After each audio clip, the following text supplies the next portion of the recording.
Ноќта на вештерките. Малфој утредента не се веруваше на очите кога виде дека Хари и Рон се уште беа во Хогвартс. Изгледаа изморени, но многу весели. Вистина, до следното утро Хари и Рон мислеа дека средбата со триглавото куче беше одлична авантура и беа мошли нестрпливи да имаат уште едно. Во меѓувреме, Хари му објасни на Рон за пакетчето што можеби го преместиле од Гринготс во Хогвартс и поминаа долго време прашувајќи се што би барало толку силна заштита. Или е многу вредно, или е многу опасно, рече Рон. Или двете, рече Хари. Сепак, затоа што единствената сигурна информација за таинствениот предмет беше дека е долг околу 5 см. Немаа многу шанса да погодат што е без уште докази. Ниту Невил, ниту Хермиона не покажаа ни најмал интерес за тоа што лежеше под кучето и вратата на подот. Невил само сакаше никогаш повторно да не биде во близина на тоа куче. Хермиона сега одбиваше да зборува со Хари и Рон, но беше толку напорна сезнајка што тоа го видоа како дополнителен бонус. Сега, единственото нешто што им требаше беше шанса да му вратат на Малфој и на нивно големо задоволство, токму таква шанса пристигна со поштата по една недела. Додека бувовите ја преплавуваа големата сала како и обично, на сите им го привлече вниманието еден долг тенок пакет, што го носеа 6 големи кувии. Хари беше еднакво заинтересиран да види што содржеше големата пратка и се зачуди кога бувовите летнаа надолу и ја пуштија токму пред него, при што му ја турнаа сланината на подот. Едва и беа одлетале кога еден друг був испушти писмо врз пратката. Хари прво го искина писмото. Зашто пишуваше: "Не отварај го пакетот на масата. Ја содржи твојата Нимбус 2000, но не сакам никој да знае дека си добил метла, зашто сите ќе посакаат. Вечерва ќе се сретнете со Оливер Вуд на теренот за квидич во 7 часот на твојот прв тренинг. Професорката Меганалт." На Хари му беше тешко да ја скрие радоста кога му ја подаде по раката на Рон. "Нимбус 2000, застенка Рон завидливо. "Никогаш не сум допрел таква." Бргу ја напуштија салата. Сакаа да ја одмотаат метлата само пред првиот час, но на половина пат низ гледната сала Креп и Гойл им се испречија на патот. Малфој го грабна пакетот од Хари и го почувствува. "Ова е метла," рече и го фрли назад на Хари со израз на љубомора измешан со злоба. "Овој пат си во неволја, Потер. Не се дозволени за прва година." Рон не можеше да одолее. "Не е некоја стара метла," рече тој. "Ова е Нимбус 2000. Што рече дека имаш дома, Малфој? Комета 206? Рон му се насмеа на Хари. "Кометите изгледаат атрактивно, но не се во иста лига со Нимбусот." "Што знаеш ти за тоа, Визли? Не можеш да си дозволиш ни половина рачка," му одврати Малфој. "Мислам дека со браќата морате да штедите гранче по гранче." Пред да може Рон да одговори, професорот Флитвик се појави покрај Малфој. "Се надевам не се расправате, момчиња," цивна тој. "На Потер му пратиле метла, професоре," бргу рече Малфој. Да, така е," рече професорот Флитвик со озарено лице кон Хари.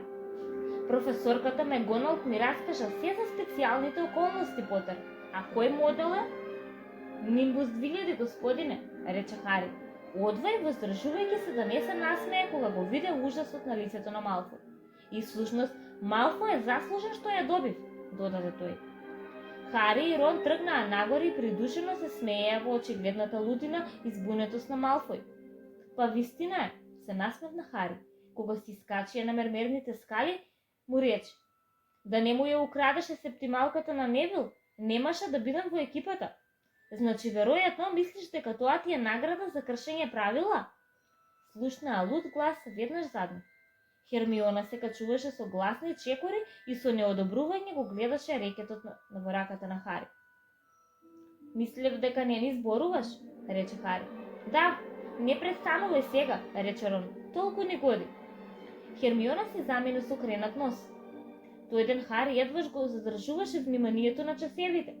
Умот му луташе кон спалната, каде што новата метла лежеше под креветот.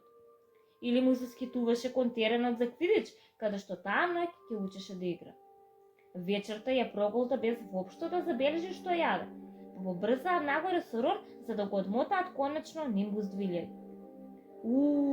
Воздивна Рон, кога метлата се истркала врз постелата на Хари. Дури и Хари, кој не знаеше ништо за разните метли, мислеше дека изгледа прекрасно. Тенка и сјајна, со рачка од махагони. Имаше долга опашка од уредни прави гранчиња и надпис Нимбус 2000 близу врвот. Како што се наближуваше 7 часот, Хари на самрак го напушти замокот и тргна кон теренот за квидич. Никогаш порано немаше влезено на стадионот. Стотици седишта беа кренати на потпорки за гледање, за да бидат доволно високи, за да видат што се случува. На двата краја од теренот имаше 3 златни столба со обрачи на краевите. Го подсетуваа Хари на пластичните стапчиња, низ кои маголите дуваа балони. Овие беа високи 15 метри. Премногу напредлив за да го чека Вуд за летањето. Хари се качи на метлата и отскокна од земјата. Какво чувство! Влетуваше и излетуваше од головите и потоа забрзуваше нагоре надолу по теренот. Нимбус 2000 се вртеше каде што ќе посакаше на најмалиот допир. Еј, Потер, спушти се! Пристигна Оливандер Вуд. Носеше голема дрвена кутија под раката. Хари слета покрај него. Многу убаво, рече Вуд, а очите му светкаа. Гледам на што мислеше Макдоналд, навистина си природен талент. Вечерва само ќе те научам на правилата, па ќе се придружуваш на тимскиот терен 3 пати неделно. Ја отвори кутијата. Внатре имаше 4 топки со различна големина. Така, рече Вуд, значи квидич е мощно лесен за сваќање, иако не е баш најлесен за играње. Има 7 играчи од секоја страна. Тројца од нив се викаат гоначи. Тројца гоначи, повтори Хари додека Вуд вадеше светло црвена топка со големина на фудбал. Топкава се вика квал, рече Вуд. Гоначите си го додаваат квалот и се обидуваат да го фрлат низ еден од обрачите за да постигнат гол.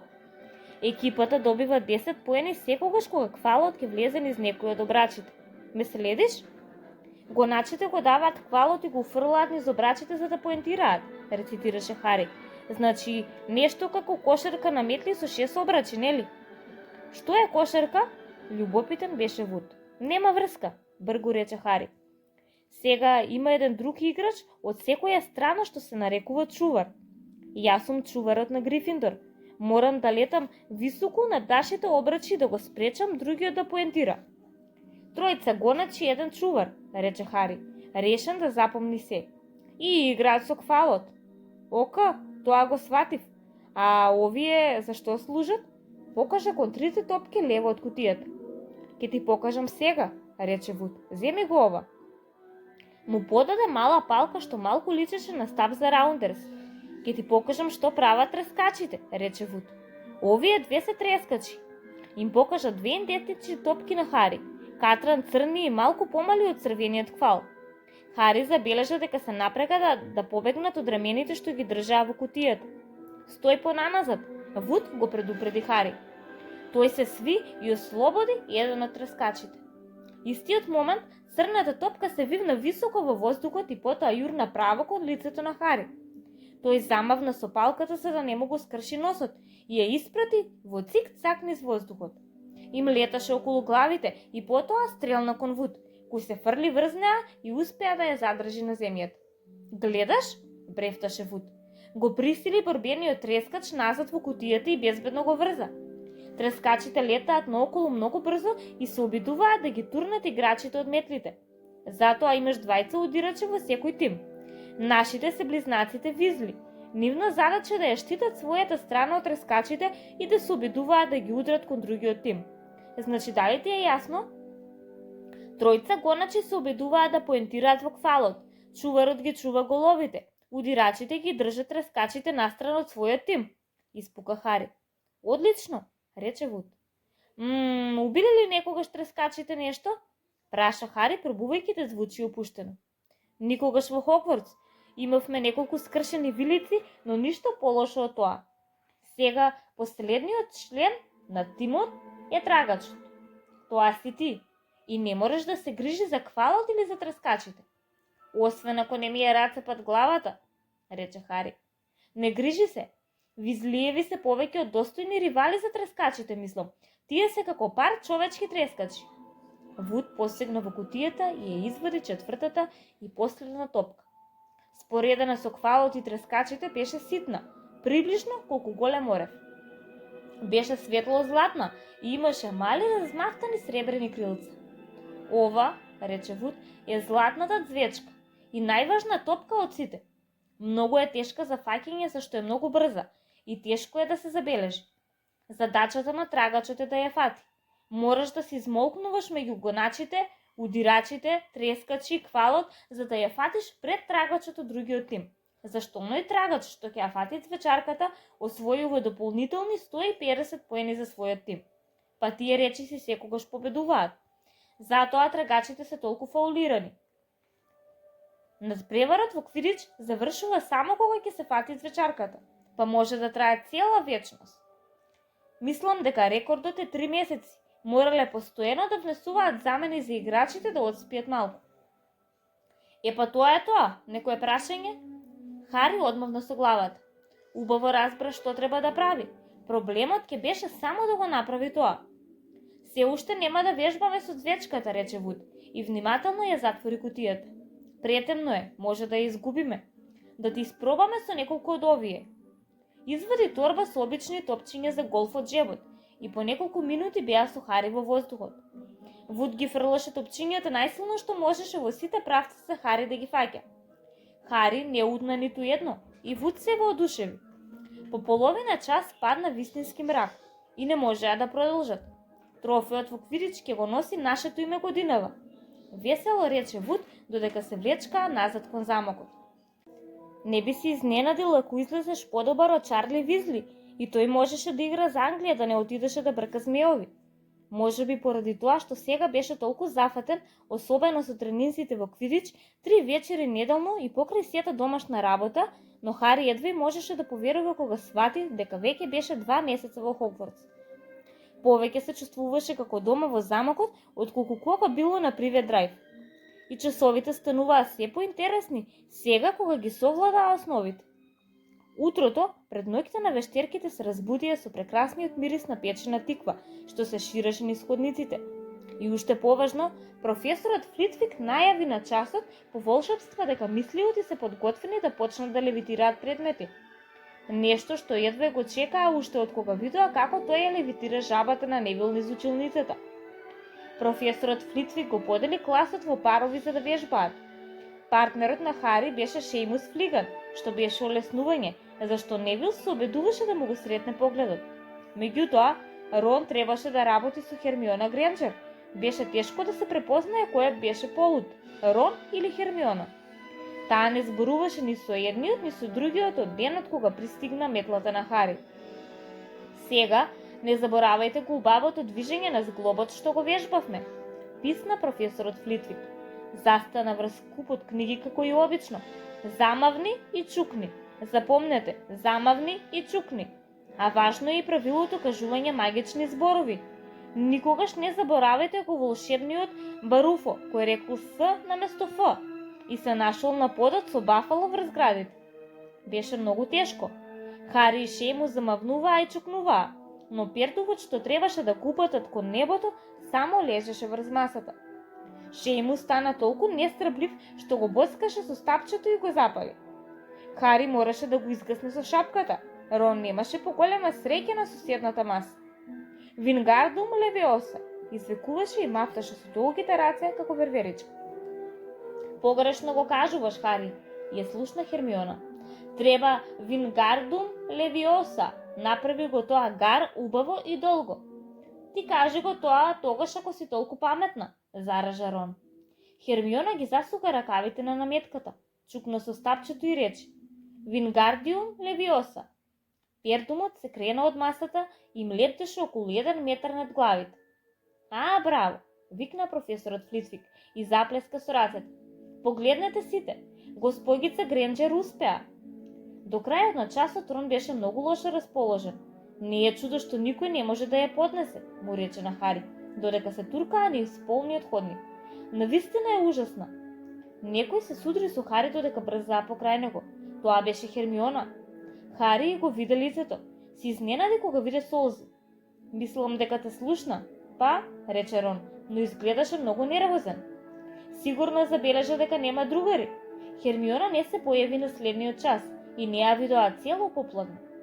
На спуштање кон големата сала за гозбата на ноќта на вештерките, Хари и Рон ја слушнаа Парават и Патил како и кажува на другарка си Лавандер дека Хермиона плачела во женските тоалети и сакала да ја остават на мир.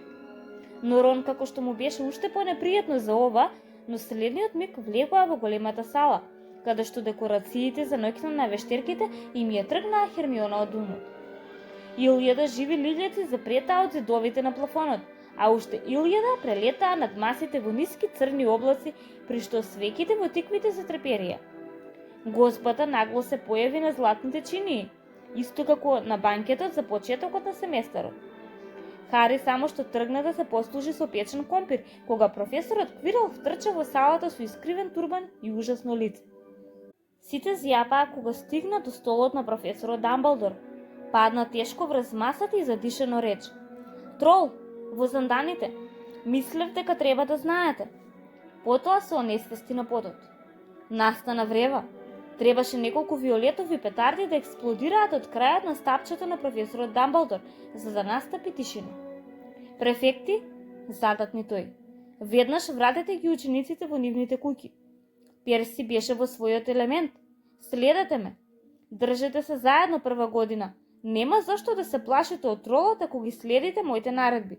Сега останете близу до мене. Направете место. Поминува прва година. Извинете, јас сум префект. Како може да влезе трол?" праша Хари додека се качуваа по скалите. "Не прашувај ме мене. Наводно се навистина глупави," рече Рон. "Може би Пивс го пуштил како шега за ноќта на вештерките." Одминуваа разни групи луѓе што брзаа во разни насоки.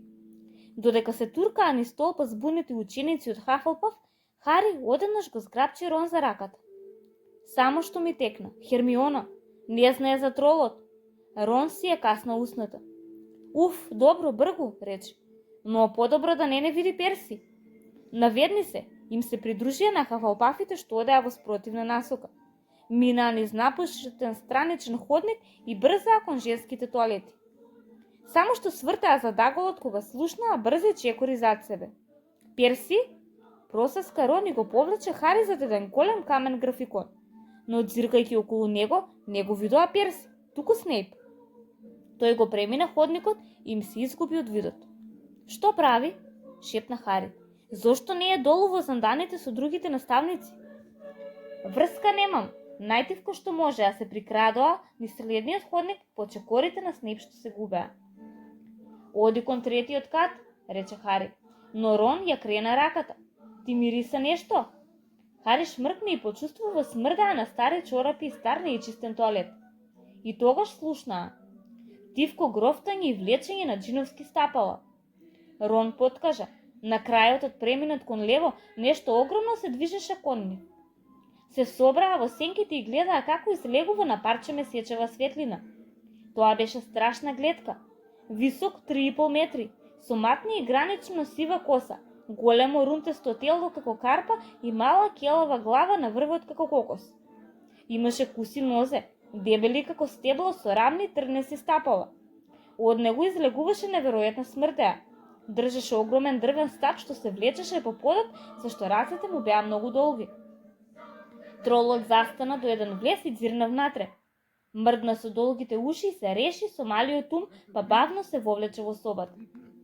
"Клучот е во бравата," промрморе Хари. "Можеме да го заклучиме внатре?" "Добра идеја," нервозно рече Рон. Се прикрадоа кон отворената врата. Со суви усти се молеа да не излезе тролот. Со еден висок скок, Хари успеа да го грабне клучот и да ја тресне вратата и да ја заклучи.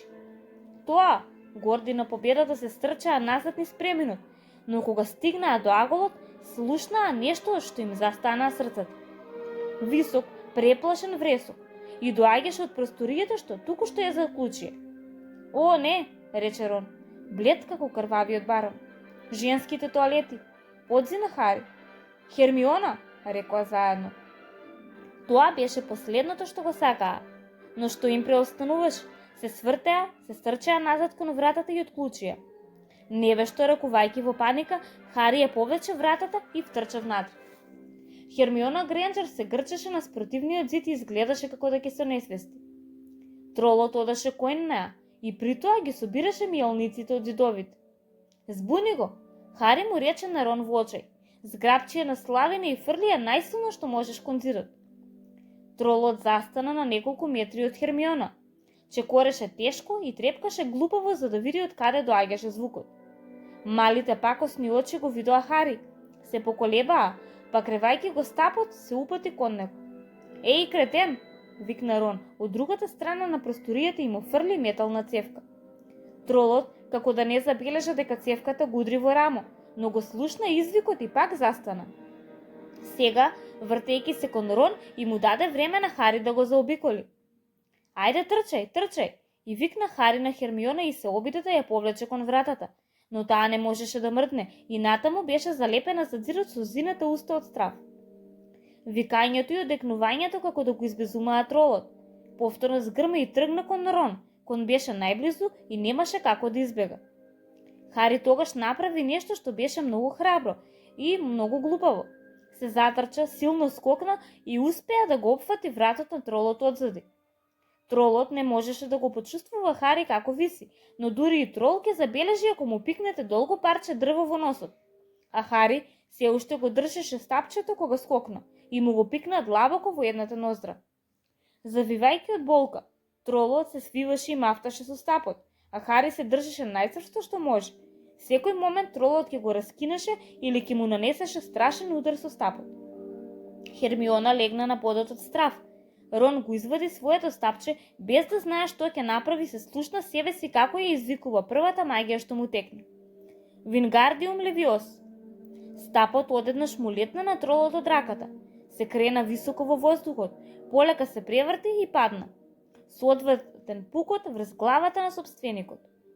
Тролот се заниша вместо и потоа падна право на лицето, со удар што ја затресе целата соба. Хари се крена на нозе, се тресеше и остана без див.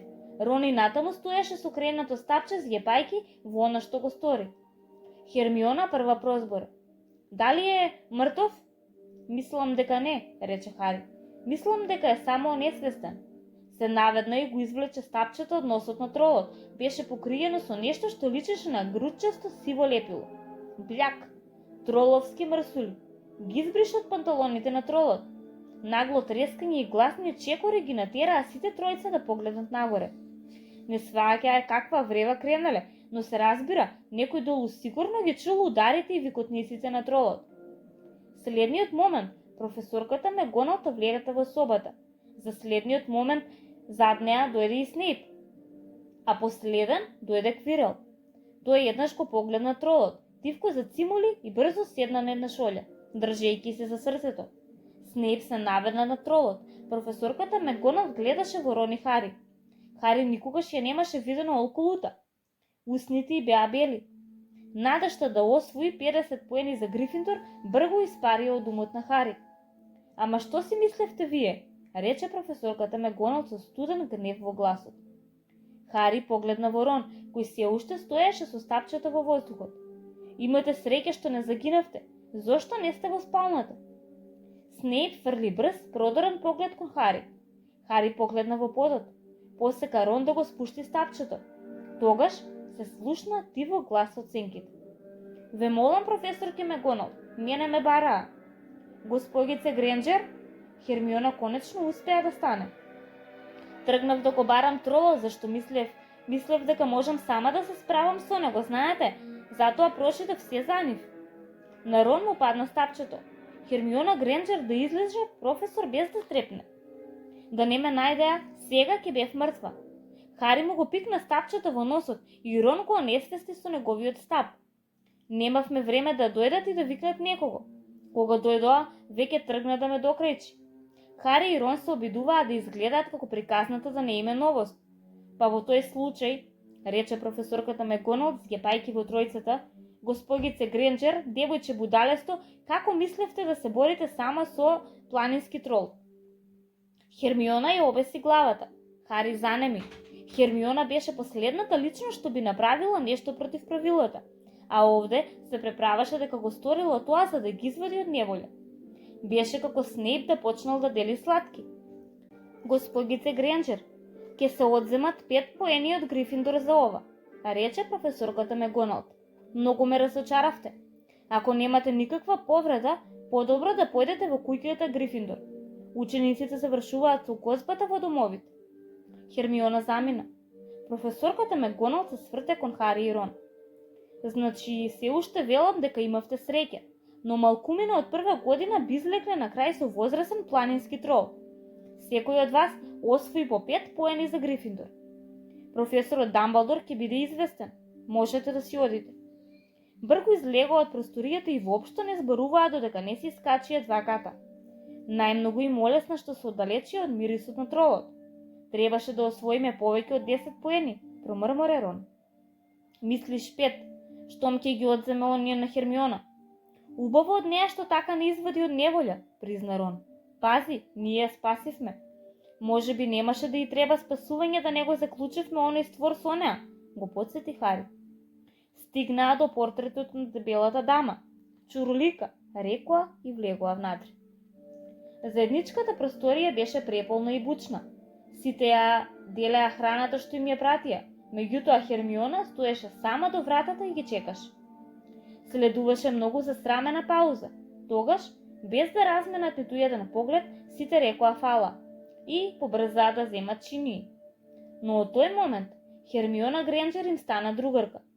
Постојат некои работи што не може да ги споделите со другите без да ви се допаднат на крајот, а соборувањето планински трол од 3,5 метри беше една од тие.